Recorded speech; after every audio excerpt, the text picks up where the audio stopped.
All right. All right. All right. Good morning, good afternoon, good evening, wherever you are in the world. My name is Bison, aka Bison Trades, over on Twitter. And welcome back to another episode of RareFUD Radio, episode 80. On today's show, we got a little bit of a change up, started a little bit earlier because we wanted to accommodate our guest, Ocean Explorers, at Explorers NFT over on Twitter. If you don't know, you're about to know. One of the exciting new idle games coming on Solana. Been talking with them for a little bit, been following them for forever. We're going to get back into their story, talk about what they're developing, talk about what they're bringing to the market, and dive right into it. I'm super excited. And then, of course, after the show, since we are going on a 2-week hiatus for the beginning of June, if you guys are new to the stream or anything like that, we are going on a 2-week hiatus. We've been doing the show nonstop for about a year now. So we are taking a much needed break. Just going to take a little deep breath. And then June 20th, I think we're going to come back with a vengeance. So in the meantime, we are going to go into Ocean Explorers. We'll talk about them. We are going to go into market headlines like we do with a normal show. So this is going to be a longer episode. So if you're around, thank you guys so much for tuning into the episode. If you haven't already and you're watching on YouTube, make sure you hit that little subscribe button down below. Hit that bell notification every time we go live. It is Tuesday, Thursday, 2 p.m. Eastern Standard Time. This week, a little bit earlier, but I digress. Let's jump into the market. I think because we're starting a little earlier, Nador and Joe both will join us in a little bit, but I can jump into the market stats right now. 24-hour volume for Solana, 67,000. Little grimacing. I think this is mainly due to Memorial Day over yesterday. So I would imagine that it's going to be a longer. Oh, that's why they didn't join. I didn't even send them the invite link. God bless. I am absolutely cracked today. Yeah, that's I'm crushing it. Okay, I could still go over market overview. We have 67,000 Solana volume. Magic Eden at 43.3%. Tensor at 40%. That battle is still electric. Hades Swap sitting at 10,000 Solana volume. Of course, when are they not? 10 to 15,000. You know the drill. Exchange Art back at 424 Solana volume. And I'm going to bring my co-host up. Goodness gracious. Joe, I am so sorry, brother. Oh, you are good, babe. You're good, brother. I'm watching. I thought I was late. I'm hitting this group chat like, oh man, I missed the link. Because I'm watching you on YouTube, on Twitter, and I'm like, oh man. And then I'm like, no, I'm actually good. I'm good to go. I'm crushing it. Yo, I am so sorry, Door. Man, I'm usually on top of this. This is like my everyday routine. I just sent it over to the Explorer crew and forgot to send it to you guys. So that's totally my bad. I am so sorry for this. I was like, what's going on? I'm like, is Bison? Oh, dude, I was about to text you. I was like, what the heck is going on? Is he all right? And then I see like Curve retweeted you and you live. I'm like, what? Did this just become Bison's show? Like no invites? No, I don't want to go back to solo streaming life. It's not fun. So thank you guys. Sorry for messing up. How are we feeling about the market? We're looking at 67,000 Solana volume. I think Memorial Day kind of slowed it down. And again, I know that's just my state's bias right there, but it's a big holiday for a lot of people. I know there's a bank holiday. I'm pretty sure there's a bank holiday over the weekend in some parts of the EU as well. So how are we feeling about the market right now? A little bit slower. OXBT retraced a little bit. I mean, we got a little bit of slowdown in the market. We still positive. We still a little hesitant. What are we feeling right here? Let's go Door and then Joe. Yeah, man. For me, right now in the market, we did see a little pump right before Memorial Day weekend with a lot of NFT collections. The pump probably like 20-30%. But I think once again that weekend momentum, long weekend kind of slowed things down a bit. But overall, I mean, it's fine. I didn't like if it did continue, I was going to be surprised. I'm like, oh man, this is a return to the bull a lot quicker than I thought. But I mean, as of right now, as you said, OXBT kind of chilled out a bit, retraced by about it hit 50%, and then kind of not 50%. Sorry, 30 SOL, not 30 SOL. Jesus Christ, 30 cent, and retraced like 15%, and then this just kind of chilling around this area, which I think is fine. But overall, man, I mean, I still think we're in that lull, but things will pick up back soon. Yeah, I think so too. I really think that this is just a normal, take profit. A lot of people still skittish on the market. OXBT back below 600 sats. That feels pretty good for an accumulation zone. Not financial advice. Nothing on the show ever is. We're just bozos trading lines of code now on top of JPEGs. You'll love to see it. Joe, how are we feeling about the market? Good, man. I'm feeling good. I've been in and out because of my travels. So this Airbnb has decent Wi-Fi. For a while, I was on a router stick, so I can only get as much as I could give here. So, but yeah, for me, it's going well. I had a lot of capital in that Thor DCA bot, which has done justice. I'm up about 4.5% with that alone right now, just from accumulating SOL for me. And I haven't really looked at anything other than BTC plays at the moment, just because all my other liquidity in SOL and all these other eco chambers is kind of locked up with DGods and other projects right now. So yeah, BRCs have been fun if you can mint and get in there quickly, but there's a whole thing with custom gas and making sure you're not losing your money. So it's very, high level curve, but the market itself, I think we're prime, man. I think we have an early event that's getting the cogs and the wheels going coming into the halvening and the election, right? We got the Hong Kong news. I think that's just the one initial push that starts the cog in the wheel for the inevitable bull market. So yeah, man, I'm good to go. I love the prices where we're at. I'll accumulate my macro coins like ETH, BTC, and SOL in these ranges happily.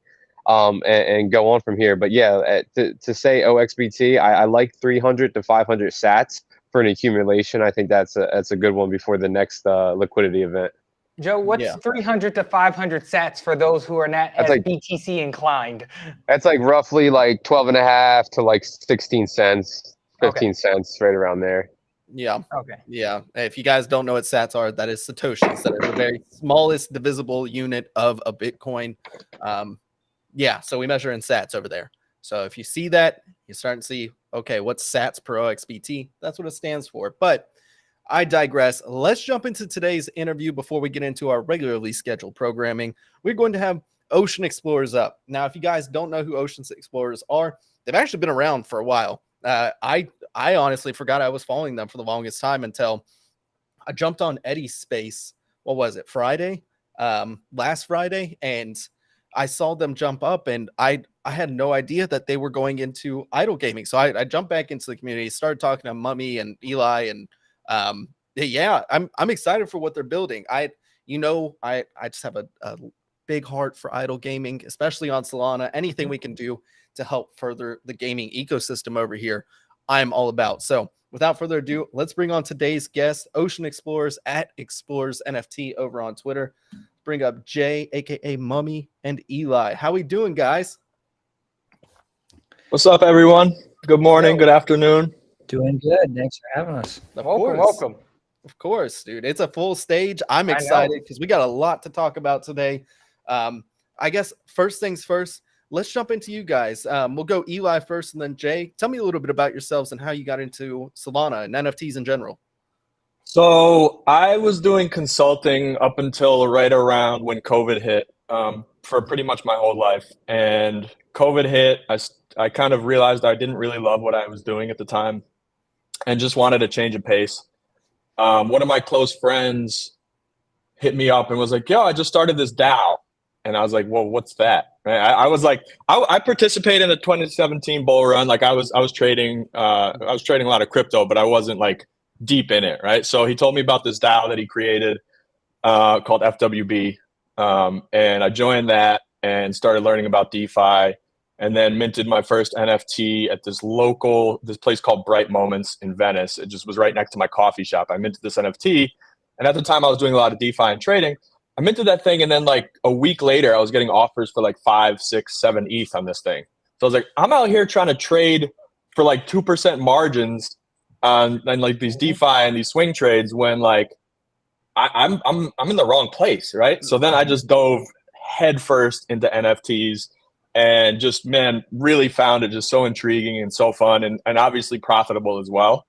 And just kind of kept riding that train. And Jay and I met in that server.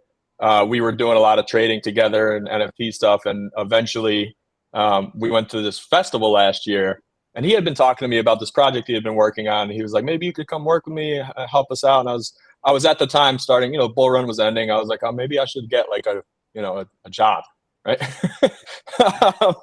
And so we met, we talked about it. He kind of told me what their vision was and who was involved and the developers and the art, the art team that was attached. And I was all in. I was like, all right, yeah, let's do it. So that's kind of how I got to join the Explorers team. Awesome. Well, it's nice to see another 2017 OG who kind of took a break like I did. Cause man, I completely missed DeFi summer. After like 2019, I was like, dude, rage quit. I'm so tired of this. I bought way too many shit coins and I watched my portfolio plummet and I hate it here. And then, I just decided to bite the bullet again. And I wish I never left because I missed out on valuable time. That's what I keep telling everybody right now. If you're feeling the pressure of a bear market, this is the time to be digging in, right? This is the time to be doubling down. So, no, it's nice to have you, Eli. Let's talk about you, Jay. How did you get involved? How long have you been working on Explorers? Yeah. So I'll throw it back 6 years ago. I was following Vinny Lingham on Twitter. I saw him tweet about a video game called Fortnite, and I responded to him. I was like, hey, you want to run some duos? And he was like, sure, yeah. Next thing you know, we're playing like Fortnite all the time, especially like during COVID. We had nothing to do. Him and I were just playing Fortnite, and eventually we became like really good friends. We're spending like an hour every couple of days just gaming together. And I was over at his house in September of 2021. And it was during the DGen Ape mint. Mm-hmm. And we're eating dinner. We have our laptops out. We're spamming the mint button to get these DGen Apes. And we had like so much fun doing it. Like I had been like DGenning NFTs that whole summer. Everyone remembers how fun like summer 2021 was. And we were like, man, we should do something. We got time on our hands. We got connections to artists, and let's try to make something. So we kind of conceptualized the idea of ocean explorers at the time, like everyone's using OpenSea, water themed. How can we expand on that? And we wanted to build something that was like very scalable. So we looked at like creating characters that aren't just one animal or one type of person. Like right now, Ocean Explorers has 10 different factions.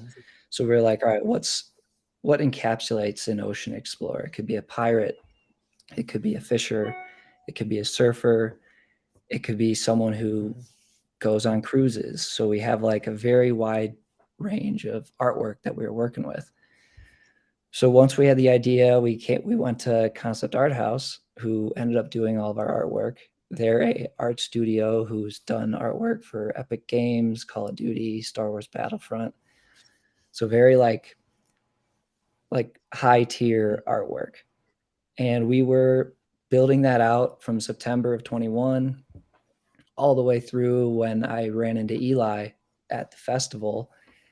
And at the time we could have launched like 10 months ago, and we didn't have a product to go with it. And when you're building in a bear market, you know, it's not too enticing to be like, hey, here's some JPEGs, go look at them, enjoy it. Yeah.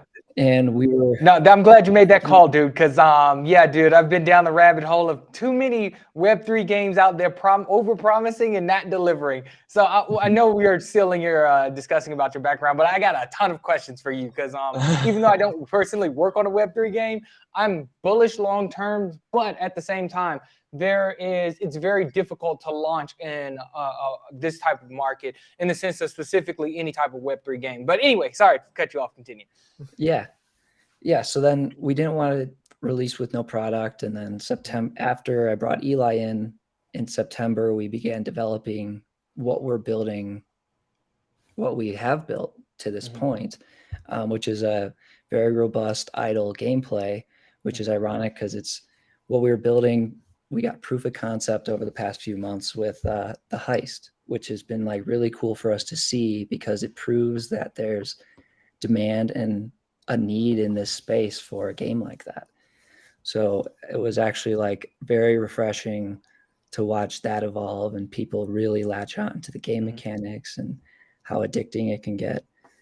So that brings us to now where we are pretty much a week away from minting, and I'm about to show my screen and kind of show off what we have to give the visuals, because you know words can only carry so much weight.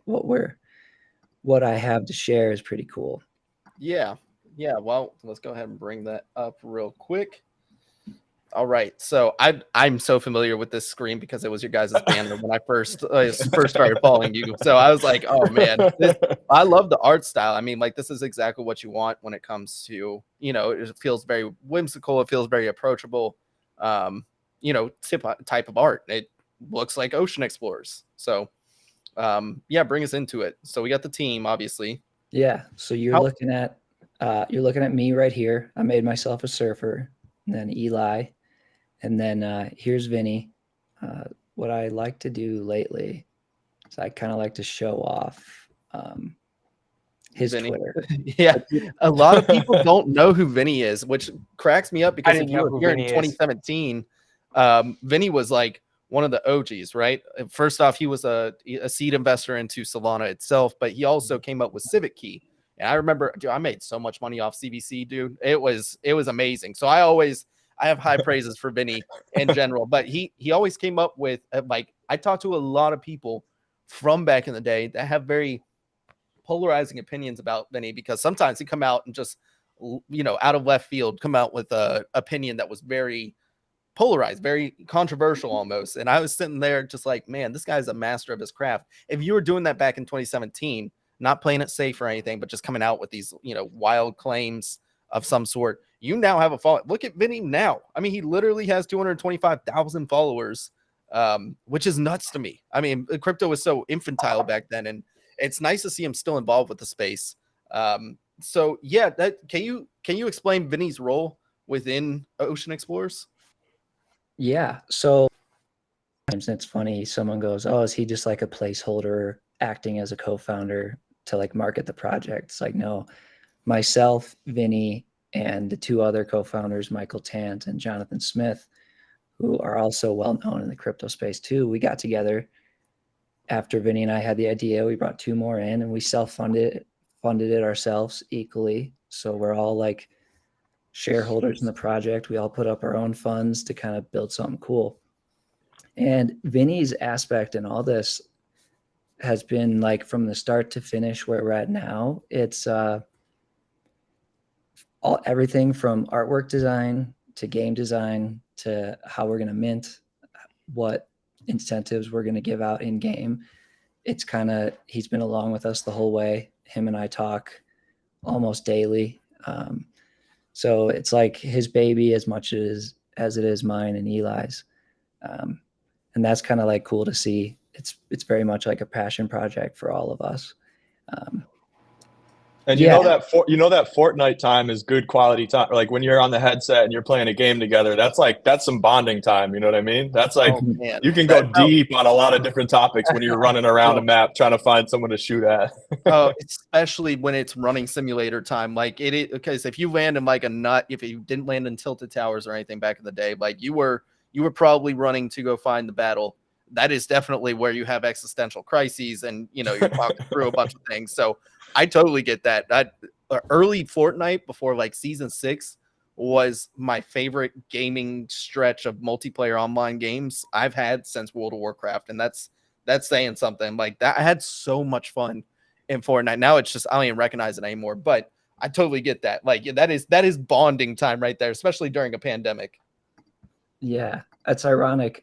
As you were talking, he texted me. He's like, he's free for the next 50 minutes to play Fortnite with me. And I was like, dude, we're on a show. And he's like,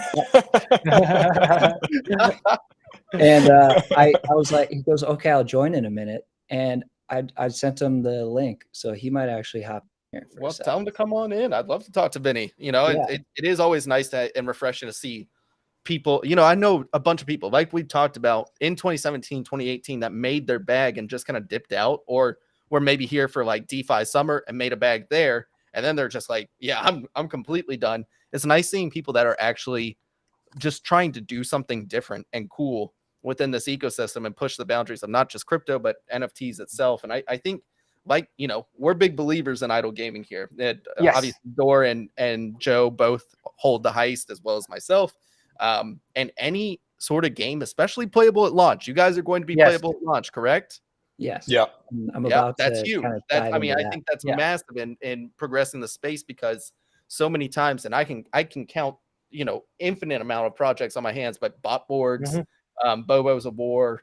I'm trying to think. Oh God, I just got PTSD thinking about Bobos. I totally forgot about that. It's endless, dude. I think I still have a bunch of Bobos in the game or something like that. But does Aurori have a game working right now?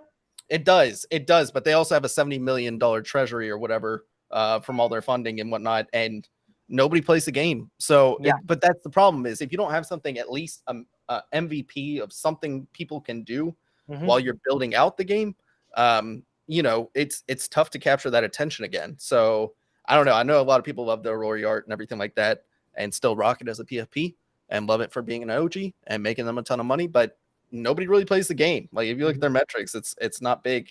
And so having a game playable at launch is huge. So walk us through it. Tell us a little bit about Explorers. Yeah. So the one last thing I want to highlight real quick is Toomey Labs. When we brought on Eli in September of last year, we also brought Toomey Labs in-house, and in the artwork here, we made them their own home base on our world that we built. And they're actually just a group of like very highly skilled Solana devs that are very unknown. They've won a couple hackathons now, and a lot of what we're building is built on their protocol. And first off, I'm sorry to interrupt you, but they are like highlighting people in this space, especially devs, because as well as we do, when you're building, sometimes it's hard to get that outward, exposure. And a lot of these devs are like just cracked and they just need connections, right? So props to you guys for highlighting them and giving them their shout. Yeah, we're always impressed with what they can do, especially like on short notice. And I'll kind of go into the mint mechanics later and explain like what they built there. but I'm sure everyone kind of wants to see some gameplay stuff. So I'm going to jump into here. Not many people get to see this unless they listen in live to these kind of demos and AMAs that we're doing. Sweet. This is Azurite, and I'm going to pass it off to Eli, who does a good job at kind of setting the stage for what we're looking at right now. Yeah, so essentially there's 10 factions, right? 9 of the factions come from different times in Earth's past, ranging from the 1600s to the pirates all the way to the near future, the 2100s, right? So what happened was there was this event called the Portal event that sucked up all these different factions from random times and spit them out onto this new world in a distant galaxy on a distant land, and this is the continent of Azurite, where they all kind of landed. As you heard, I said 9 factions because there's actually one that is native to this planet, to this continent, and they are called the Ancients, and they have been around since prehistory, and there's not that much known about them, but they are very intimately aware of what's going on in this world and have kind of much more insight, obviously, than any of these other factions that just got dumped here and are trying to figure it out. Dude, sweet. I like the backstory. Yeah, I mean the stage is already set with the lore. I love some good lore, but okay, so 9 other factions got sucked in. What are they doing here? First off, this is a beautiful map. I mean, I love the fact that you still capture the ocean. It is explorative, but you didn't stray away from land either, which is always good. Walk us through the 9 factions. What happened when they got sucked into the portal?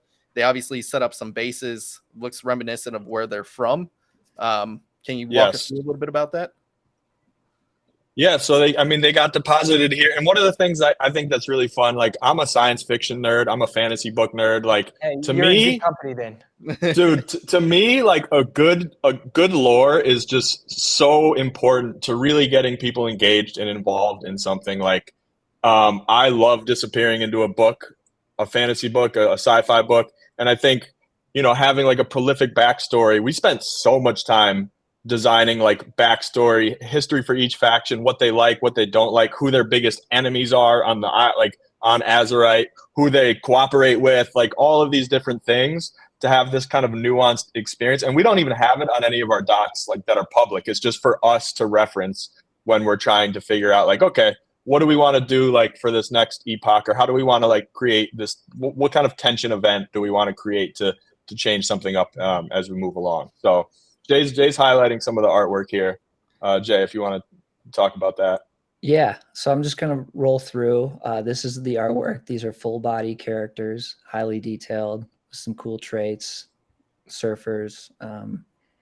This is some alpha, some rare trait, these toe shoes. They're corny, so I made them pretty rare. Those are the best rare traits, though. I mean, like we have we just dropped one with Heist called "Definitely Not Disguised" or something like that, or definitely not. Yeah, I like that one. Yeah, it's just like one of those glasses you wear with like a fake nose and a mustache, and it's corny, but I love that shit. Like it just makes it fun. But dude, these are sick. Yeah, so sick. This is a Coast Patrol character. Some more alpha for you. This is a 101. There's going to be about 4 samurais of different colors. And I mean, they just came out so cool that I always like to highlight this one. And then we've got divers, scientists, which I'll go into a little bit about the purpose of the scientists in a bit. And like the Guardians, this is like the underwater society that we have. So think like Atlantis. Dude. Like the art looks sick. I'm not going to lie. It's pretty cool. I do want to start asking you guys. I know we've been trying to get in the gameplay and straving away, but we are limited on time. So I do have a couple questions for you regarding like gameplay and also about the art. First off, regardless if you like it or not, PFPs are extremely important in this space. One thing that I think Heist did an amazing job at is understanding the necessity of a PFP, because with Remnants, while the game was playable, you didn't have that ability to use it as a PFP, and some did, but it also was in a larger market competing against. So will these and even with Planosaurs, they understand the importance of a PFP. So are these NFTs going to be PFPable? Yes, I'm glad you asked that. Right now, we just reset DevNet, so I don't have any testnet explorers to show. We don't have testnet explorers to show you, but it'll show you what explorers you own, and the second you click on it, it'll actually create a headshot for you, and it's PFP-able. Sweet. That's awesome. awesome. Like, once again, it's like, I know it's like, for me personally, I don't think it's that big of a deal, but the market values that a lot. So I guess my opinion is wrong and the market's right, but yeah. No, it's important. I mean, people identify a lot with their PFP, and it's important for them to be able to showcase whatever they happen to like. I think for us, we were like, we want it to be PFP-able, but also like we want it to be robust enough that we can show full body traits and have like, unique footwear, unique like bottom torsos, and because eventually we're going to expand the world and we want those characters to be like more robust. So, but I hear you. I mean, when I changed my PFP like a year ago, I had the same one for like a year and a half, and everyone freaked out. They're like, "Who are you?" Who are like you? on Discord, you know what I mean? Exactly. Well, no, I love that because it's weird. The one thing I wish we had in Heist was more of a full body image, because it does allow for more customization. And if we unlock armor slots or leg guards or anything like that, you want to be able to customize, see what it looks like and everything. I mean, that's just going back to World of Warcraft or RuneScape or whatever RPG you played back in the day. That was awesome. You want to see it. Like, leg guards were some of the coolest things you could loot. So having that kind of dual system where you can show off the whole character as well as kind of a more Twitter meta, because we do have to cater to Web3, is important. It's definitely important. So yeah, props to you guys for recognizing that. And then walk us through the gameplay, because I'm so curious as to, we know the factions, we know the background, we know the art looks all sick, but what do we do here? Right. So say you minted and you got really lucky and you minted that samurai I just teased, right? The samurai is part of the Coast Patrol collection. And what I did now is I zoomed in, hovered over Archie's Pelago, we named it. That's where the Coast Patrol's region is. And you're given 4 different expeditions that you can go on. They're all vary in risk and time-based, right? So I am on our DevNet website. It says 1 minute, 12 minute, 24. When we launch, it's going to be 1 hour, 12 hour, 24. One of these main things with idle games is we know we're not like competing with the Fortnites of the world. We're not trying to take up too much of your time. It's one of those things where you just go to the website, wake up, send an explorer on an expedition, and then come back 12 hours later or the next day, however you want to play, right? Because we're in an attention economy and we know what we're up against. So we're playing to our ability right now. And I think that's why 100%. idle games are so successful. Yes. Good. Yeah, because that was going to be another one of the questions, is like, we saw that initial wave of Web3 games trying to bridge the gap and try to get the Web2 audience in. And yeah, that didn't work out so far. So I'm glad you guys are super focused on just creating a game for your current audience, which is super, super important. Yeah. We set off to create a game for our current audience and a project that's scalable for where the audience might be in 2 years. And that's kind of like dependent on what tools can we build on Solana and how big can we grow this project. So, all right, so go ahead. Sorry. I was going to ask more about, so tokenomics. Are you guys going to have a liquidity pool? What's going on with that? Because once again, I understand it's like you're creating a game, you're trying to do something cool, but if people are trying to buy this NFT, they're going to want to know, are they going to be able to get some type of value in return other than just owning a cool piece of art and playing a game that only the value that they get as a player is just having something fun, as traditionally in Web2 games? Yeah. I think all these Web3 games, you have to create a really solid infrastructure of incentivization, because people aren't going to show up if there isn't, some reward at the end, and keep you playing, keep you going to the website. And I think this is where we have a different method to what the Heist is doing. Our in-game tokens are not tradable. We wanted to avoid speculation on a SPL token for kind of personal reasons and legal reasons. There is some risk if you're releasing an SPL token in the US. 100%. We're like, yeah, definitely gone down that road. We're a fully doxed team. incorporated in the US, we got to play by their rules. Yep. But also we wanted to make sure the value that the game provides stays in the game and doesn't sit in the hands of token speculators. So what we're doing is the tokens you see that you can get here, you can get EXP or doubloons, and EXP acts as like the progress metric. Every expedition you go on, you earn EXP. And even if you fail on the expedition, you earn EXP. It's like the saying, there's a lesson in defeat, right? So we can monitor players like pure activity based on how many EXP they earned. And then you have doubloons, which is the risk profile, like you're seeing on this silent transmission expedition I'm highlighted over right now. There's a 75% win chance versus the 1 hour coastline conflict has a 90% win chance. Mm-hmm. And then down here, we have a 30% win probability. So you're really assessing your risk and how often you want to play the game. And then, Eli, do you want to kind of talk about the curses and why we added those? Absolutely. That was kind of a fun aha moment for us when we were doing the game design. It was like, what about like, because, you need to, obviously people want to take risks in game, and some people are really risk averse, some people are really risk on. I personally, 2017 OG, very much risk on almost all the time. So I would be trying I'm to risk on as well. Let's go. So the curse is basically what the way it works is, as you can see here, if you go on this expedition, you have an outsized reward in doubloon. Like you have a very large return if you win one, and if you don't get cursed. So if you do get cursed, you actually don't get any EXP or any doubloons, and your progress through game is actually halted until, Jay, do you want to zoom down? Until you go down to the Archive of Reason, which is where the scientists reside. And you have to pay the scientists, and that says 5 minutes, but that'll be 5 hours. You have to pay the scientists doubloons to be able to lift the curse.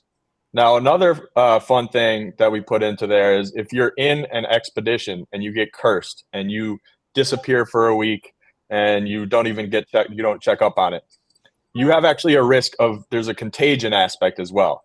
So as more explorers are doing an expedition and getting cursed and not taking them out, that curse probability goes up by an incremental percentage every single time that someone doesn't take their explorer out of the contract.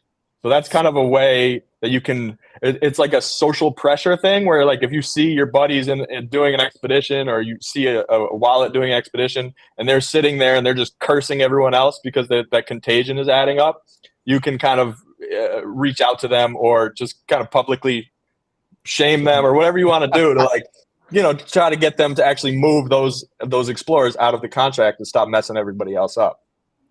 Dude, that's cool. That's I love cool. that aspect. I think that adds just another fun. One thing we realized with Remnants was we didn't have enough EV negative sort of plays, right? Where it's like, hey, it was just you go on a trip and then you get tokens and you hope you get an item, and there wasn't really anything else that was detracting from you. So you just kept going on these, right? This adds another element to it where you actually have to take them out, plus the social feature where people are thereby, either like spam pinging you or anything like that, of like, hey, get the hell out of our mission, man. Like you're cursing all of us, dude. We gotta save our doubloons. We don't want to get cursed. And then if we get cursed, then we're increasing it further. And that's fun. That's fun. Yeah. And before you talk about Dorian, with the factions, how we have them built, everyone's kind of in their own like sub-DAO based on what they've minted. So with these pirates, they're going to look out for each other, and they're going to be like, hey, get your thing out of this expedition. We can all win, because there's going to be instances there's going to be like real world events on the screen that you're looking at where, depending on the pirates' overall performance, might determine like their next advantage in game. So these sub-DAOs are almost like pre-built in based on all these factions we have. So I know doubloons will be used for scientists, but what else are doubloons going to be used for? Yeah, so this is where our leaderboard shows up. It won't populate here because no one's playing the game right now. But what the leaderboard does, and every week we're going to be able to snapshot everyone's performance and airdrop them in-game items and artifacts. Okay. And what we can do is be like, okay, week 1, we're targeting the best performers in EXP. So that might be everyone's not taking as many risks. They just want to get EXP. And then we'll snapshot the leaderboard and be like, okay, these wallets, they all were active for the week. They went on at least one expedition. They get a common item. And then like the top 50 earners by faction or by specific explorer instead of wallet. So we're not like favoring the whales all the time, right? Mm-hmm. They'll get a more rare asset and artifact. So they'll get an active artifact. They'll get an active artifact and a rare artifact. And then like the top performer in each faction, they'll get a legendary artifact. So everyone's kind of competing for these in-game assets and artifacts each week based on their doubloon performance or their EXP performance. And those will be tradable. Those those will be tradable. So you can accumulate, if you want, you can try to accumulate really rare artifacts. And there'll be kind of clues what those artifacts are going to be used for at the end of the epoch, moving into the next epoch of gameplay, right? Gotcha. And that's where the value comes in, which is interesting. We actually talked to a redacted possible partner in the future with Longwood Labs, but they're thinking about this in the same sense where we're not going to reward you so much with the token, but we're going to reward you with items that are tradable in game. And what value people assign those, well, that's up to them. And I think that's a really good approach because one, it's less regulatory issues. I know you guys are both US based, right? Yep. Gotcha. Yeah. Well, luckily we have people over, in the EU and everything like that, as well as a Panamanian entity. So it's a little bit more easy to jump through the hoops of legal obligations with the token. It's tough. It is not easy to navigate. So when you talk about, rewarding them with NFTs, well, that's just fun, right? You're just rewarding them with items and however people assign value to them, that's on them. All you have to focus on too is reward structure, incentivization structure on how you distribute them, as well as the more fun you make the game, the more desirable those are, right? Like it's a pretty easy symbiotic relationship you have to understand when it comes to rewarding people. So I think that's a really sustainable, good way of going about it. Yeah. We like to say we're taking the responsibility of providing value on ourselves. So if we can create cool assets and cool future iterations, it'll reflect that. And that's kind of like our goal, just make cool shit. And like with our devs specifically, we always want to be just like cutting edge of what's possible on Solana. And I think that's something we're really sticking to. Okay, great. But first off, I love this. I think this is such a cool project I can get behind. Let's talk a little bit more about semantics as far as, collection size. We have 10 factions. We know that much. Collection size. How many are there going to be? Like 4 or 5 one-on-ones per faction, or let's talk a little bit more about that. Yeah. So one of ones, I want to say there's about 25-ish. Okay. It really depends on, I'm QAing all the collections right now to make sure that like pretty much every NFT is robust and people will get it and they're gonna be like, oh, this one looks cool. Because we do have a lot of artwork that we can really make the collection dynamic with all these 10 factions. And to be honest, we have 10 factions and then 2 genders per faction. So it's like we've built 20 collections in one. It's been a lot of work, to be honest. But yeah, some factions will be more rare than others. Like the scientists, for example, they're the passive gamers faction. It'll take 7 hours for an on-call expedition with no risk. That's kind of like the perk you have for being the one that removes curses. And then yeah, the scientists will be a little OP to start, as will the ancients, because the ancients can go on any expedition that they want to. Oh, that's pretty sick. So those two are OP to start. But another thing that I think we've been really trying to spend a lot of energy on is like, we don't want people to figure out how to optimally play the game and then have it just be done, right? Like there's going to be an optimal gameplay strategy. I know myself and Jay, we're like Excel spreadsheet nerds. We're going to figure out optimal gameplay to no matter what, right? And other people are too. They're going to sit down with their friends and figure it out. But we want the dynamic to constantly be shifting.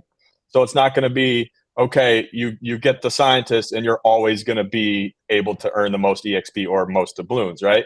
So there'll be events that happen in game that will tease via Twitter and Discord that are going to change up the power dynamic pretty consistently. So it's not just, okay, I figured it out. I'm going to just sit back and do this strategy the whole time. So are you guys going to have like a marketplace where you can purchase items? Because the way it seemed like it'll be like very team distributed, which is obviously it's most games. But I think one of the fun aspects is being able to save up for a certain item or dropping items on a marketplace and being able to go in and purchase them. Or is it just going to be solely team distributed? There will be a marketplace, but we don't want to introduce like purchasing assets primarily for like purchasing assets directly from us. And that's because we want to control the supply in the ecosystem. And we don't want someone to come in and just be able to purchase supply. We want to incentivize gameplay. So that's like the main difference. But, you know, as like epochs grow out, I've likened what we're building to Battleship meets Settlers of Catan. And there will be a lot of marketplace features that can come along way down the road as we iterate beyond like the map you're seeing, because these are ocean explorers and their purpose is to explore the ocean. So what you're seeing is this map, you zoom out and it's like, what's the continent to the north? What's to the south? That's when like the true exploration really begins. Cool. Yeah. Thanks, guys. Absolutely. Dude, this is all sick. I'm excited for it. So before we wrap up, because I know you guys got another AMA to head to as well. You guys going through the pre-mint grind, and I don't miss it at all. Yeah, the pre-mint grind is not fun, dog. Bison, do you want to step in for us and do the next AMA? Bro, it's taken 10 years off my life. I don't know if I can do it, but I will happily share the good words so you have less AMAs to do. But on that front, as far as I know, we said at the beginning of the show that you guys were about a week away. Is that still the timeline that we're looking at, or is mint date still? You guys, I hate putting a mint date, especially on games, because if you don't meet it, people are like, "Oh, it's fun. Oh, red flags. Oh my goodness!" And you're like, "Dude, this is a game. Like we have to QA everything. Like something may come up." But I know we're getting into the home stretch. Are we still looking at about a week that you guys are looking to mint? Yeah, we're looking at June 5th. Whitelist is still open. Someone just answered that question. And if you're listening right now, take a screenshot of us talking, go into our Discord, and I will whitelist you personally. Let's go. Anyone who takes the time to like step in and listen to this stuff, that's who we want in our community. We don't want you to have to like grind for a whitelist, because if you're interested in what we're doing, we want to get you in here. 100%. Collection size is 7,777. Like I said, targeting June 5th. And to your point, like testing stuff, Metaplex removed a feature from their candy machine like this week, and our devs didn't know that. They just took it out. So we had to rebuild our minting machine today. So everything's kind of like constantly changing, but we're looking for June 5th and then artwork reveal like 3 days afterwards. Okay, sweet.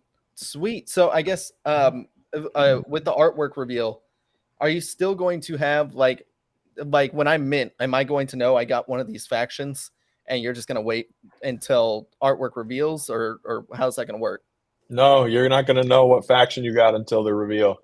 Gotcha. So once the artwork reveals, is that when the game starts? Yeah. Yes. Exactly. Okay. Gotcha. So very live.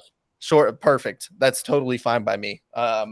As long as you guys have, because I always say to a lot of projects, those first 2 weeks or so are really the most vital and important for setting the foundation and tempo of your project. So as long as you can get it out, within a reasonable amount of time, that people can still trade and do whatever they want to, pre-reveal, all that good stuff, and you guys are revealing in a reasonable amount of time, that's all people want. Like they just want, like, yeah, I can wait that amount of time. Whereas you have projects like, I don't know, pilots that still haven't revealed art or anything like that. Now they're in the gutters and they really ruin their hype cycle. So No, hats off to you guys. Seriously, it looks like you guys took a lot of like time and mental energy to really think this process out. And we're obviously huge fans of idle gaming. I think this is the first forefront of Web3 games, because a lot of people don't realize how sensitive economies are in Web3 versus Web2 games, right? Where, World of Warcraft, nobody knew how much supply of gold there was, or what they just, you gave it out on missions and nobody cared because they were the central, distribution authority. Whereas we have to be very like cognizant of how people interact with that and the ownership of assets and what's tradable, what's not, and all that good stuff. So it's nice that you guys have thought about it. You guys clearly thought about it.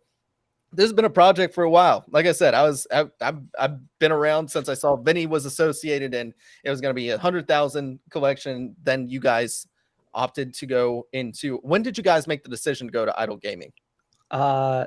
September of last year. Perfect. So this is clearly you guys been working on this for what, 8 months now? 9 months? Yeah, that's crazy. That's crazy. Yeah. Well, it's definitely a labor of love. those passion projects, man. I mean, seriously, it is. It's what sets the tone. And people who are building now, they're the ones that I think are really going to reap the rewards when we go into a next bull cycle. So hats off to you guys for sticking with this and really showing that you guys are passionate about developing further. I am a huge believer in idle gaming. I think it's the forefront, and then we can kind of build from there, whatever that looks like. And I wish you guys the best of luck. Seriously. Thank you guys so much for stopping by. Guys, do you have any questions for us or anything that, we can help out with right now? I would say simply just like spreading the word. That always helps. And then, I'm always on Twitter now doing this grind. And, some people say like, oh, this is going to be like the flip the heist and blah, blah, blah. I think one thing I want to like preface for everyone listening is like, we're not competitors. We're like in this race together. Rising tide lifts all boats. Like we can test different like game mechanics and models that can determine the success of both of our projects in the long run. Yeah, definitely. So I don't think gaming's definitely not a zero-sum type, zero-sum game, no pun intended. There's plenty of games out there, and people play multiple of them, especially with idle gaming. You can play heist and your game at the same time. It's not you can only play the heist or you can only play your game. So, yeah, definitely agree with that. Yeah, 100%. 100%. I just want to say thank you so much for having us on, Bison. Dorian, man, it was really good hanging out and talking to you guys, and I'm sure we'll have a lot of questions for you, being that you've already, been through the trials and tribulations of doing this. So we appreciate you having us, being on our team, man. Really do. Thanks for coming up, guys. Yeah, seriously, it's been a blast. I wish you guys the best of luck, and let us know if we can do anything for you. Seriously, we're here to help. Is Vinny backstage right now? Oh, dude, he is. Hi, Vinny. Vinny, have you been here for a while? I'm so sorry. No worries. You guys didn't need me, so I was just sitting back listening. Well, it's nice to see you, man. I've been a big fan of yours since 2017 when I got into the space. So thank you. Nice to see you in person.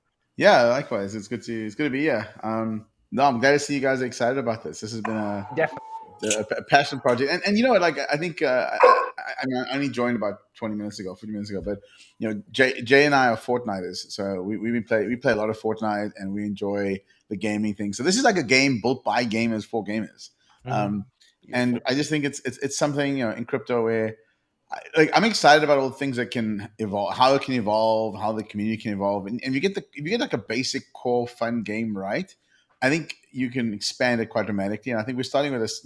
One of the problems in crypto, and you spoke about the 100,000. Like it's really hard to get 100,000 people excited about something, and so we sort of tone it down to a smaller set, and let's just get a whole bunch of super passionate people into the game and enjoy it. And we can always expand it over time.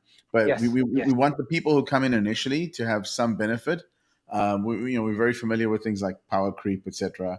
And I think that this Genesis collection is going to have, I'd say, some super strong benefits going into any future seasons that we do. So we want to thank the people who are joining us now on this journey, on this explorer's mission.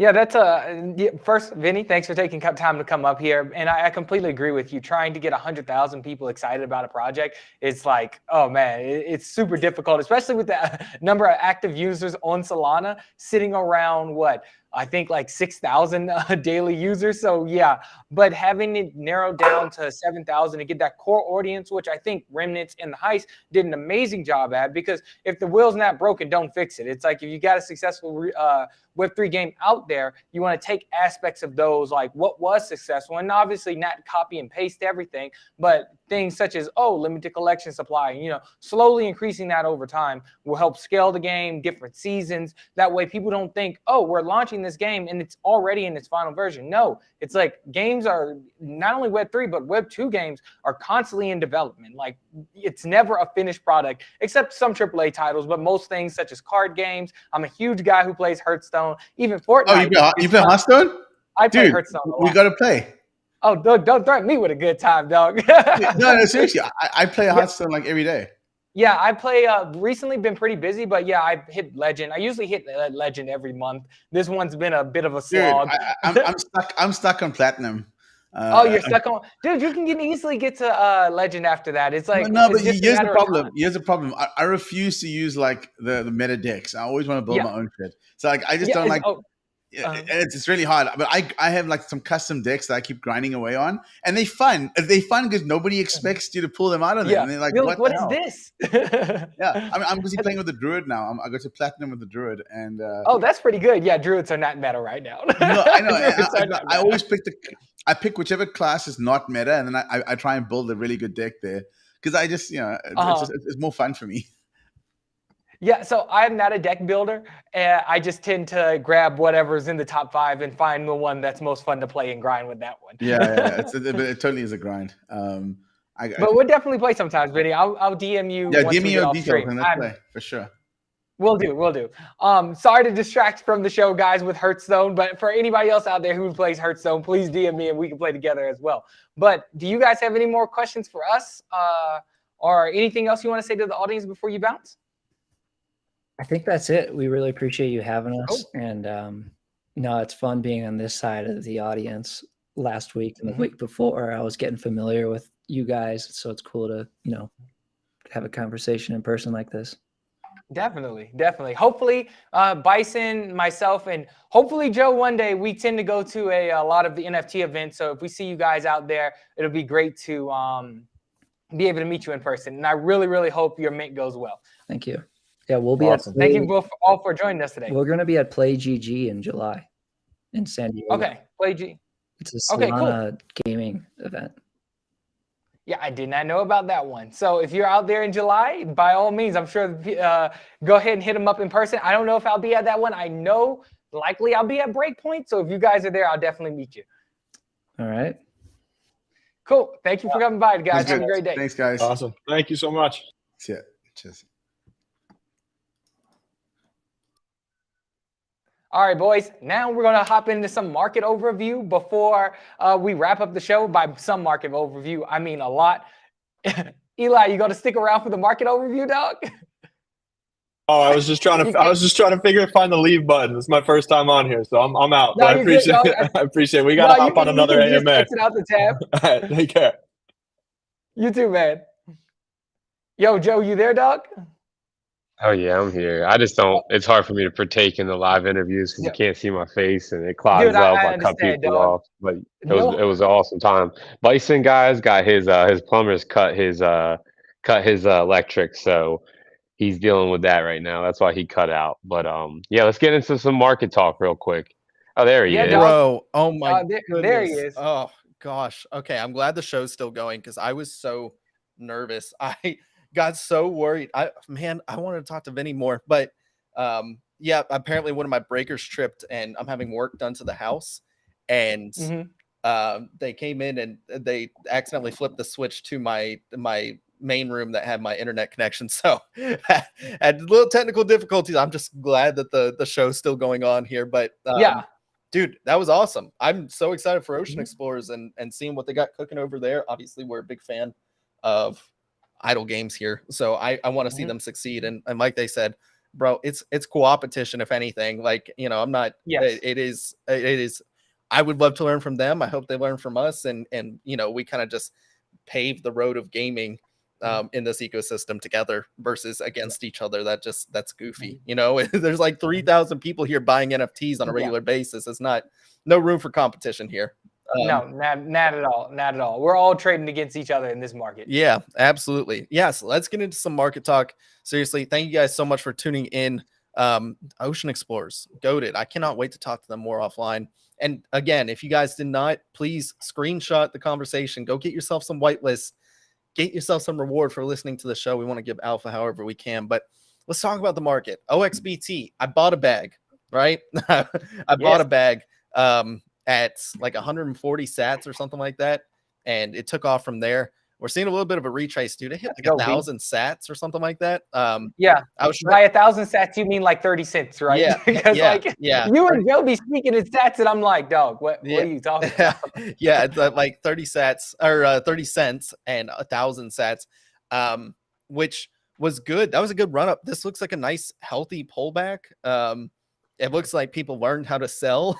That's what just flooded the market. But I'm interested in this, guys. How are your OXBT bags doing? Do you still have them? What are you doing here? What are your thought processes on it? Yeah, Joe, do you want to go first? I mean, I don't want to ramble about OXBT. Yeah, so I'll rip it in. Yeah, so I had my initial bags that I minted and whitelist. I actually lucked out and sold the top at like 1,080 sats. And then I sold another bunch at like 19 and 18 cents. I think it was like 600, 800 sats, something like that, or 900 sats. And then I just bought some back right at the 500 to 550 sat range because I just think that's pretty good value proposition there with incoming possible mint burn for mint or ordinal, any type of speculation, weaponized speculation or hype liquidity event for this token. I think it makes it go crazy. If it gets on a DEX where people can just go, oh, buy this much, sell this much, and it just takes that learning curve just enough, I think it also goes crazy. Right? Because to get to a $200 million market cap really isn't that big of a deal. And that will send it, another whatever, 10, 20x. Mm-hmm. So I think, if I'm not mistaken, I don't know what it is now, at least 10x. But yeah, so I think that's what I'm doing with my OXBT bags. I just loaded them. And now I'm sitting down and waiting on them, see what's going to happen. Yeah, dude, I completely agree with you, Joe. I do want to, I don't want to make it seem like we're bragging, but here on RareFUD, we're constantly front running alpha. So like literally, if you're not watching RareFUD, you're missing out. We talked about OXBT for weeks before public, man. We, especially me, I've had my eye on OXBT since Manny came on the show talking about Big God and Big God dropping his coin. I told you guys I was going to ape into that coin hard. So it was no secret. So on mint day, and we also discussed how Bitcoin is slower and it's important to prep in advance because on mint day, people were DMing me, Dorian, I'm trying to get OXBT. I'm trying to dude, it's too late for that now. The mint pool is like full. You're not getting BTC over there. Like, so you guys just, and one thing I've been learning recently, like if you're going to be involved in crypto and NFTs, you need to like be involved. It's very difficult to do this thing part-time or like dip your toes in a little bit. It's either you got to be full in or not. While this show, we definitely try to help ease that by not having you guys sit on Twitter all day and having to scroll through and see what's happening in all the Discords. So with OXBT, me personally, I have not picked up any since public mint. You know why? Because me and the boys in Cyber Samurai absolutely cooked, dog. I managed to pick 60K OXBT up on public, man. It was absolutely insane. Like I think I got like 65,000 OXBT total, man. It's absolutely nuts. Me and the boys found a glitch. Not even a glitch. It's just with the way you could mint, where you could create multiple wallets and send and purchase OXBT for each is one of those new wallets on during public mint. So once we found that out, me and the boys just started spamming. It was like 30 of us in that voice chat. And I think the lowest amount somebody got was 40K OXBT. So right now I'm just sitting on a fat bag. I haven't purchased any more. It's like I don't need to increase my risk because my entry was so low and it was it's such a solid entry. I'm not getting anything better than that. And I'm not putting 1,000 on the line for whatever at 0.03. I don't care. It's like I got in at 0.003 cents for like 15 bucks. I'm good. I'm chilling. And even right now with the constant fluctuation, I'm not a trader. Once again, I didn't sell it at 30. It went back down. Like, could you sell? And I'm like, it's just not me, especially with the friction of selling coins, which is similar to selling NFTs. It's just too much and gas. It's just too annoying. So I got my strategy going. I still think this thing is going to pump. I would say at least 2x from here on the conservative side. I'm not telling you guys to buy in because my cost basis is much lower than yours. However, if I didn't have any at this price, I don't think it's that bad. We know BitGod is coming out with we don't know, but it's likely he's coming out with the NFT collection. This thing is going to be 10K. It looks like it's going to be 10K NFTs, and the price of these NFTs might be around 20K OXBT. Why is that? You divide 200 million, you divide 200 million by 20,000, that'll give you 10K. So I think selling into that pump might be a play, but it seems like BitGod has a great understanding of the market because this dude ran up from 4K to over 150K. So he might have something planned after that. As Joe said, if this thing gets a SEX or a DEX listing, it's over, man. This thing could send up to 200 million market cap easy. Yeah, I agree. And that even sounds, again, not financial advice. Do your own research. I got a cheap cost basis. I know Joe did as well. And Joe's going to be trading this much more frequently than Door myself is. I have definitely taken, if you guys have not seen that podcast with Manny, where he talks about BRC20 strategies, like you're doing yourself a disservice. Because one of the strategies he talked about was corner boying, right? Breaking them up into little, dime bags, if you will. And, just smaller sizes and then selling them at a premium. That was happening. Like people were buying, 100 sat bags or 100 OXBT, 1,000 OXBT versus these 5,000 blocks at a higher premium. So if you were able to sell those and parse it off and sell those in increments versus trying to sell it all at once, you were making a premium and then you could reinvest it back in at a better price. So, if again, please go watch that episode, go listen to it. I don't care what you have to do. Watching it probably better because he walks us through in person. I even made a shorter clip for him. Or no, I did, but our editor made a shorter clip for him. So you don't even have to watch the entire episode. Yeah. Like it's a 7-minute walkthrough basically of BRC20s and how he goes about it. So go watch that. But it was fruitful. There was a person who bought one OXBT for $40, dude. So you can do that strategy. It is viable. I would probably do. I have been doing 100 and 250 breakups and selling those, and some of them sold at a premium. So if you want to parse out, that's a good way of doing it while maintaining a good amount of exposure. But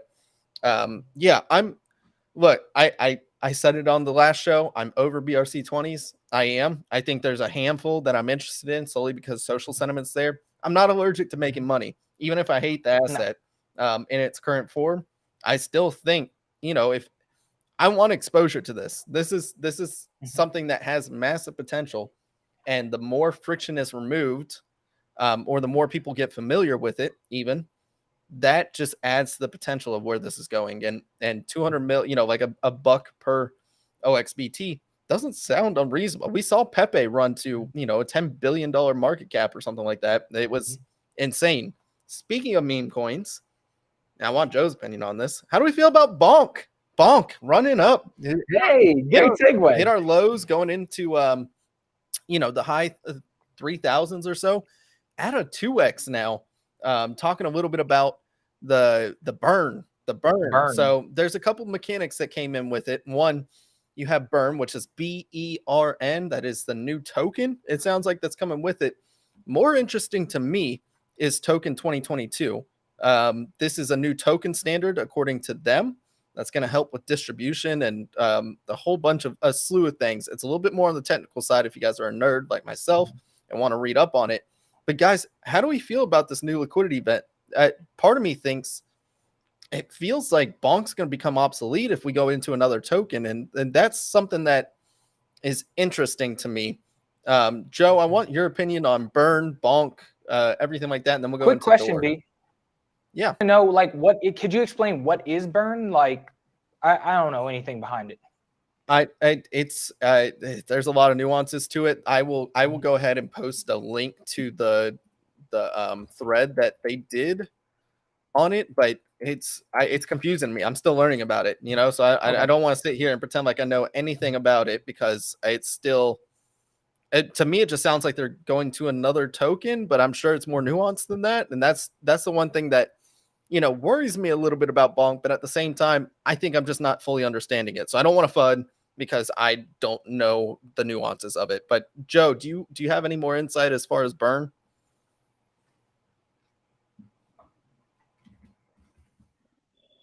Yeah, sorry. Yeah. Yeah, so that makes a good point, what you're saying about Bonk. I don't know if they're like, what's the incentive to hold Bonk still? I don't know if people are buying off the back of like they're just hearing about the snapshot and they're not realizing it's over already. And once that gets out there that it's been, it's over already, I don't know if the buy pressure will keep coming in, unless there's something more that I'm not sure of yet. I know there's a lot of new things that they're doing for Bonk, and I'd imagine they'd have it as some type of incentive to use with the new token. But I know Burn is being dropped to, it's going to be like a liquidity event just like before. It's going to be dropped to people that are holding Bonk, also as well as like social influencers and things of that nature. So yeah, it's very interesting. It's a good point you make. I'm not sure either. I'm going to try to quickly read this thread to see if they could answer my question, because as a Solana DJ myself, I understand that people, hear, oh, snapshots taken, what else can I do with this token? And if there's not a simple way to earn, yield or something that's actually, incentivization for them, I can see them selling it and just keeping their new shiny token. So great point, B. I'm going to try to look into that actually. Yeah, I need to find this thread again because it's on the Burn account, but I cannot remember. And Twitter search has just gone to absolute shit since. Yeah, it's pretty bad. Elon took over. Thanks, Papa Elon. Appreciate it. Yeah, I'm trying to figure out what their handle is, and I cannot for the life of me. I got figure it. out what it is. I found it. So many times, Solana tokens have not been able to capture the experimentation and new use cases that appear on EVM platforms. Lotus and Jimbo are great examples of financial innovation and experiments designed to attract market participants. Token 22, yeah, so this is what you're talking to, but yeah, here we go. This is the right one. Token 2022 enables a new standard for allowing these experiments. Burn is the first coin built on the token 22 standard. All right, so the Alpha Beta team that developed the infra for deploying token 2022 coins have open sourced necessary portions to launch, distribute, trade, and utilize the new tokens. Burn is here to showcase it, so it's showcasing the token. But okay, how do you use it though? I have so many questions. Yeah. But they're gonna be good questions, and I'm sure they will be answered here soon. I think what DGens see is they see, oh, new liquidity event, I'm aping in, right? And I think that was just the obvious trade there. I did pick up another, I've already had a couple Billy down here. Joe was telling us for the longest time. Oh, here we go. I'm sorry. Here we go. This is big. So rewarding holders of Burn by streaming 5% of each trade to the current holders. Rewarding Bonk holders by not only distributing a portion of trades to the Bonk DAO, but also buying and burning Bonk from the open market with another portion of each trade. Distribution of Burn will be as follows. 69% of total supply will be airdropped for free. 11% will be placed into a new LP for market participants to acquire. 20% will be reserved for eco partners like Backpack, Phantom, Jupiter, and Bird Eye to give their communities they see fit as a wrecking. Oh, shoot. So they might be dropping for using Phantom, Jupiter, and Bird Eye. That's wild. Yeah. Yeah. So I guess they're burning Bonk with every transaction that you do with Burn from that new token 22 standard. So Bonk kind of becomes deflationary in the aspect. I guess that's the value prop, maybe. It's like gas that burns. Interesting. I have So, a lot of questions. Yeah, same. So do I. And it's interesting, and I'm glad it pumped from the bottom. But it's hard for me to see the longevity in Bonk, in the sense it's like when it first dropped, it launched at a perfect time. We were not too far after FTX. Everybody was depressed. There was nothing going on, and Bonk really did bring back a lot of excitement. We saw a lot of liquidity from other ecosystems flow in as well. However, during the recent meme coin season, Bonk didn't move at all. If anything, I think it went down, if not like remained stable. So it's like that was supposed to be the premier meme coin, and nobody really traded it. And even now, a lot of the reasons I think Bonk was propelled to his all-time highs is because it was trending and we had all this outside liquidity come in. But if people are focusing more on other opportunities such as ETH or BRC20s or Ordinals or whatever, will we ever have that type of buy pressure that we did in the past to create some type of burn to make even Bonk valuable? Yeah, I mean, it's a good question. I wholeheartedly think so. And I think one of the big reasons for me is I look at that holder count. There's 460,000 holders of Bonk. That's crazy. That is infinitely more than even on the run up that goes. So I think a lot of people, even if you have like 100 Bonk or something, you want to see Bonk win. Yeah. And I think that's always, like a nice thing for us. I think listings that come up and, if they're able to capture outside liquidity of people who are just so anti-Solana, because that is a very, we're in our like echo chamber and we hear it a lot, but if you step outside of it, there's a lot of people that just do not like Solana, but for some reason or another, it's usually tribalism and, just sheer ignorance. But like a lot of people are scared of it. If you can get outside of that, if you can get sex listings and anything like that, or dexes, and you can somehow, bridge some liquidity over from ETH, Bitcoin, anything like that, then you're talking. I mean, that's prime for a GigaSend. So I don't know. We need to have Nam on here, one to talk about Gen 3, and then we can also talk about Bonk too. That would be a killer show. So yeah, I'm gonna ping Nam and tell him to look, we'll double hit that one, Bison. If you can't get him, I'll try to get him. Yep. I'm just gonna tweet that out right now. So yes, we have questions, but Bonk looks prime for a run. It's been due for a run for forever. Like Dor said, I think one of the other things though too is that you look at the historical meme coins versus the recent ones, they didn't perform that well either. Like Doge didn't really have like the Giga Pump or I guess Samo did, but that was because it was mentioned on like CCTV. Like that's always gonna Giga send you. And so, having that sort of media attention is massive. But besides that, like a lot of these historical, especially, Dogecoin, Dogcoin, meme coins, they didn't pump as much. So I still have hope for it. I would say it's more on the cycle of now, do we have two meme cycles? Is it going to be like, the recent new shiny shitcoin, or is it going to be the old established going to actually do something, but still have its memeability meme coin?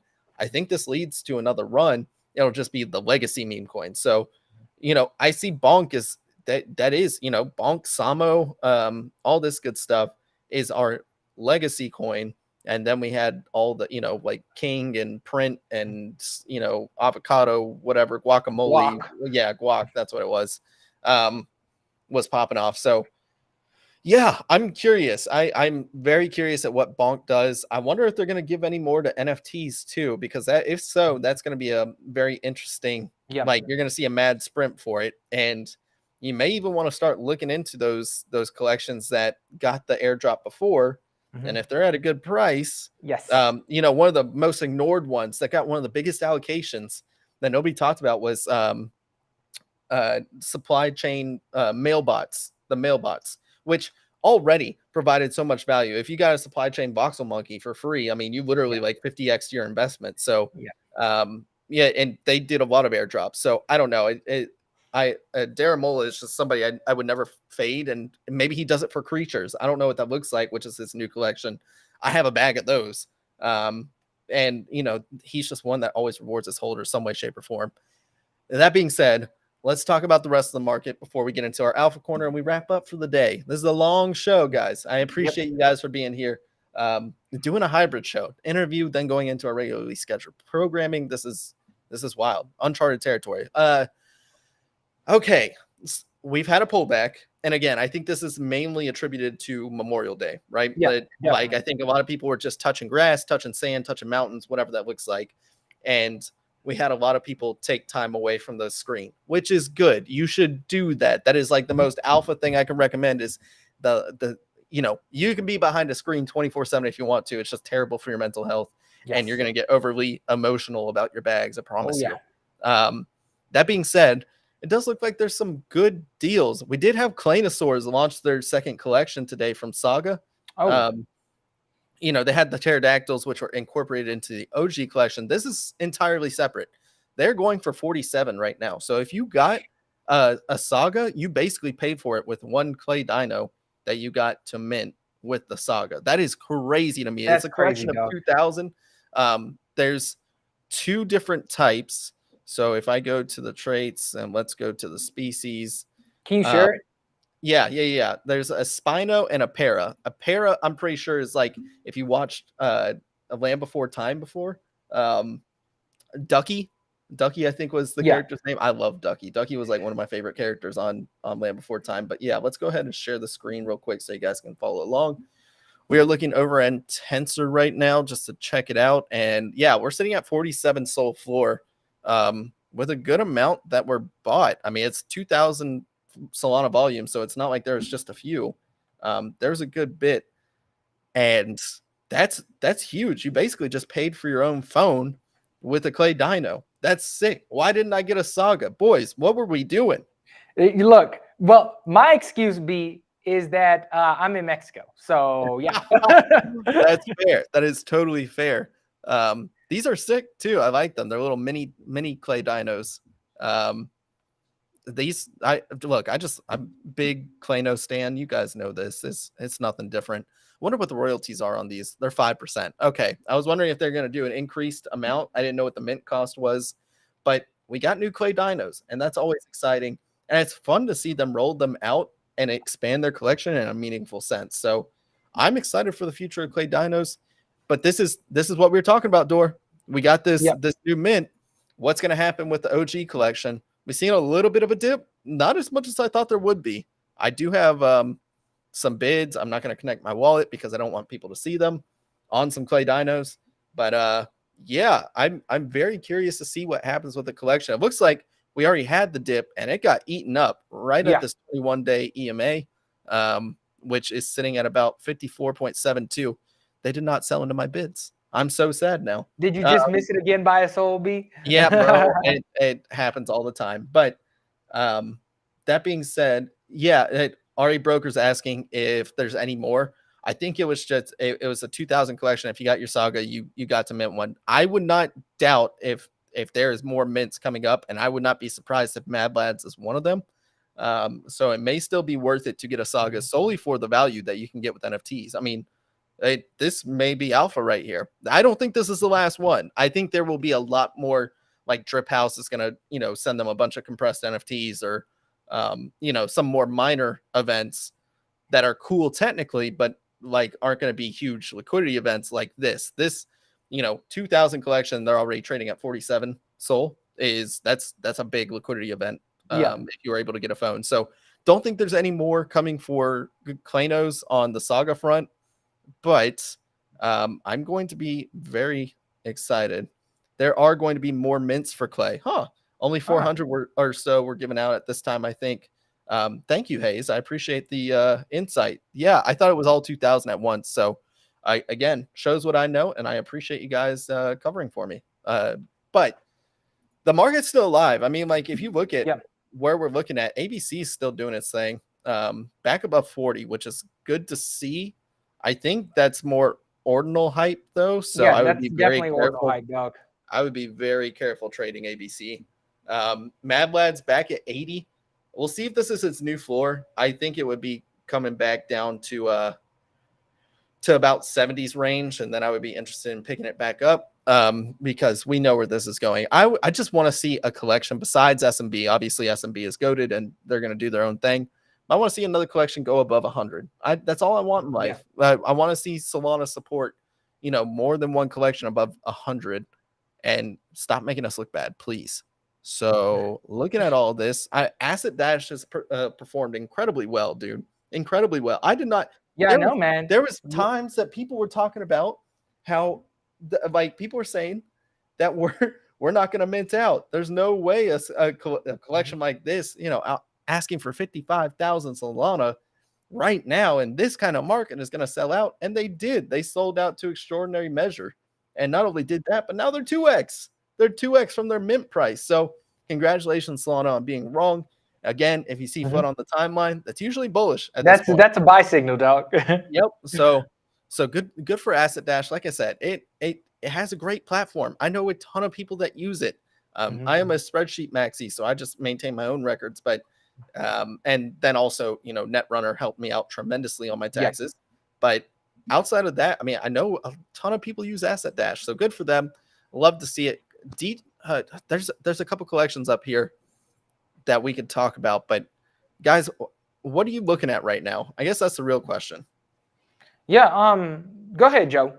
I don't want to leak any alpha before you. Go ahead, Joe.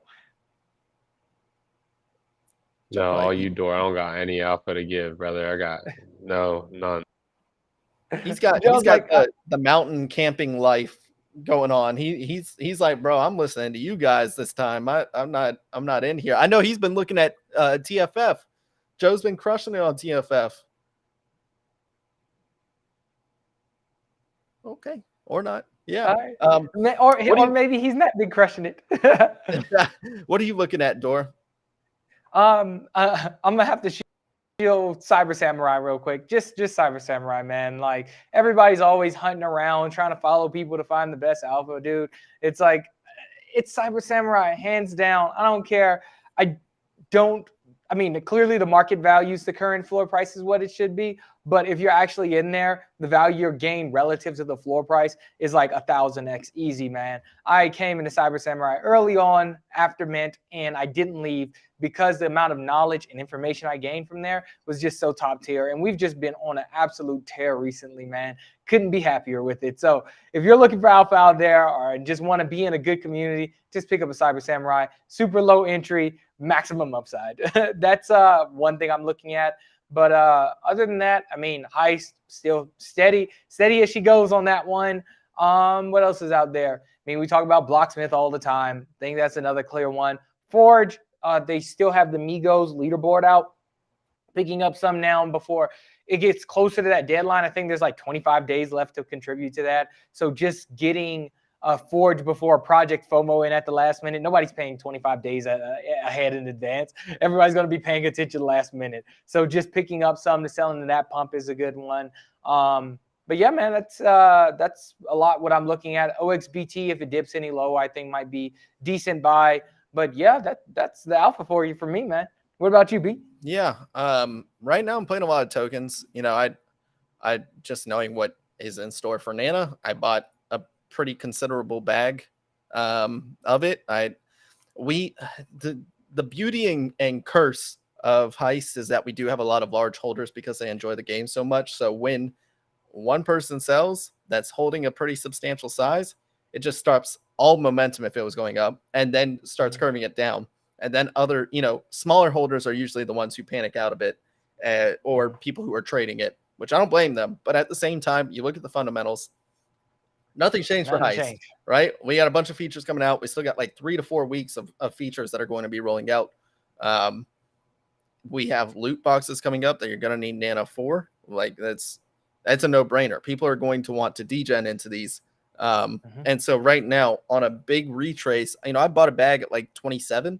Right now it's at 26.88. So still comfy on my position. I don't care if it goes lower and I'll just, DCA into it. But that Bonk, Forge really are my big plays right now. And I want to stay liquid. I think staying liquid right now is probably the biggest alpha I can give you because I don't look at any of these NFTs right now as screaming buys. I think it's in kind of no man's land. I do think Cyber Samurai, we've had a nice breakout on Cyber Samurai going to the upside, which you love to see. But I think holding one Cyber Sam and then just accumulating Sush is probably if I wasn't so heavily exposed to it, would be what I would do personally. Yes. And yeah, just looking over some of the other stuff. I mean, Lily had a nice little retrace here. I would be interested in picking up some of that because, I think they're focused now that they got royalties again. They're like, we don't have to do retro royalties and worry about if you paid or not, or worry about project income. Now we can focus and just build cool stuff. So the more we build, the more you buy, the more volume we have, the more money we're making, which is good for any collection. I'm really impressed with how Metaplex has done with enforcing royalties. and it doesn't feel like it's just adding a ton of friction. Curve is asking about sharks at 29. Bro, if I got in, I don't think that's a buy. If I got in at 13, I would definitely be chilling it. But you're up at 2x. You know what I mean? Like I look at a 2x and I'm like, yeah, I don't know if I'd be buying here. If I can get any retrace, because I would love some sharks, I'd be looking at like 21.6 would be my big. If I can get there, 21.6 to 21.9. That's where I would be interested in sharks right now. And I see this across the board. We've had a nice little test pump. I think we see a retrace. And I think June and July is actually going to be better months than people are expecting for NFTs and crypto. We got China coming back online. You guys, in case you guys missed, like China is coming back. They are allowing crypto to be bought and sold on June 1st, which is tomorrow. Yeah, again, who knows? They cut it out again and whatnot. Don't worry, it'll get banned again, and then we'll do this little repeat over and over again. Well, there's more times than I could count. That was literally like what people attributed to the reason it retraced every single time on the run up to 19K in 2017. I was like, bro, I can count on one hand or like 4 hands how many times that China's banned it. And I just bought the dip, and it made me a ton of money. So yeah, I will buy the FUD anytime. Right now, if you weren't positioned in NFTs, I don't think it's a great time to buy. I think I would rather stay liquid. And if I miss out on some pumps, I'm okay with it. Right now, I'm more interested in preserving capital for the bull run, whenever that does happen, whether it's tomorrow, whether it's in 6 months, whether it's in a year, and remain liquid so I can take advantage of any opportunities that arise. Because right now, I don't think we're going to go in, like just straight into a bull market, but I think it's coming, and I think it's coming a lot sooner than people are expecting. So staying liquid is okay. I would rather miss out on a small test pump than lose my liquidity in a project, and start running to the door on a 20% plus decrease. So we'll see. No, I completely agree with you that B. This is my first bear cycle. I got in 2020 during DeFi summer / Dogecoin wave, as I mentioned many times before. So this is my first bear market. I don't know what catalyst brings back the bull, but I'm just trying to prep myself for it, trying to diversify a little bit. Because once we see coins start taking off, NFT floor prices start tanking bad, man. And sometimes they rebound, but I wonder how this volatility will be in the next bull market, because NFTs were brand new the last one. So with the next bull, will NFTs continue to pump along with the coin, or will they be a lot more volatile in their floor prices towards the downside, especially if coins are continuing to pump? It'll be interesting to see, but right now I think being liquid is the key thing. Okay. Yeah, absolutely. Well, I completely agree. The last point I want to make before we sign off for today is Zero Monkey Business. I don't know if you saw, but they ran up from 1.5 to 9 now. Yeah, it's at 8.69 right now. But look, you're an OMB. So one, I would say that there's probably some sort of connection. In case you guys missed it, Tony is the artist for ZMB as well as OMB. They love monkey business or maxi biz, and they love business in general. I guess they're good business at it. But so, is this a correlation? Is there anything coming? Do you have any insight to that? We were supposed to have Tony on the show, so maybe Tony could have gave us some insights, dog. So I don't know what's going on. So because of my lack of knowledge, I'm going around the pump. I'm going to assume OMB's pump, ZMB pump. As simple as that. I think it just may be a correlation pump where people are like, holy shit, this pump to a Bitcoin basically on OMB, and this is the same artist, and ZMB is only a collection of like 2,100. Let's go ahead and try our luck, and it's panned out well. If you guys were able to catch that, I didn't even make that connection. That should have been one I made. I did, but I'm like, I saw it at 1.25 and I just didn't pick it up. I'm like, this is clear as day, but I'm like, whatever. And it's fine. It's just one of the ones I missed. So yeah, it is. It's interesting. I don't know if they have any upcoming catalysts. I'm not sure what's going on with ZMB, but look, I like Tony. I like the art. Yeah. It's good. We're trying, but yeah. anyways, I think that about does it for us. Unless you guys want to talk about something else, dude, this is a marathon. We will be doing the same thing on Thursday, I believe. I think we're going to have Rodri up to talk about what he's got going on the 101 side and everything in between, what he's got cooking up over there. Rodri's been a long time listener of RareFUD. Definitely want to help out our listeners with any projects that they have. But after that, in case you guys missed it, we are taking a break. We are taking a 2-week break. Sorry, we love you guys. We are still going to be around on Twitter and everything, but I'm tired. Same. Joe's tired. Door's tired. We are tired. So we are going to take a 2-week hiatus. Just cool down, recharge, reset, figure out, what's the future for RareFUD and everything in between. And we are going to resume back on June 20th. So we are taking a break. June 1st will be our last show until we come back June 20th. We are not leaving for good. We are just taking a break. This is our summer vacation. We were in the school of Solana NFTs. We are done teaching you. We are done grading papers. We're taking a break. So thank you guys so much for rocking with us always, as always. I mean, seriously, we would be nothing without your guys' support. 100. If you guys haven't, please, take a screenshot of today's conversation. You guys get whitelist to explorers, and I think it is going to be a fun game, something to pass by the time we talk about this boredom meta until we wait for the bull, and anything that we can do to play, I'm all about. I'm all about. So go ahead and get yourself a free whitelist for listening, as well as Sorry, I just want to throw out. I'll just retweet Bison's, because I know the stream restreams on your account and my account. So just retweet that on your account and my account, and I'll give out a Cyber Samurai to each. So 2 Cyber Samurai giveaway off the bat. Okay, cool. Well, more free stuff for you guys, and you're gonna want to Sam for this next bull run, I promise you. But that about does it for us on today's episode. Please subscribe if you haven't. Leave us a review on all our podcast platforms. We are on Spotify and Apple Podcasts. And then, thank you guys so much for tuning in. We hope you have a great rest of your day. We'll see you on Thursday for another episode of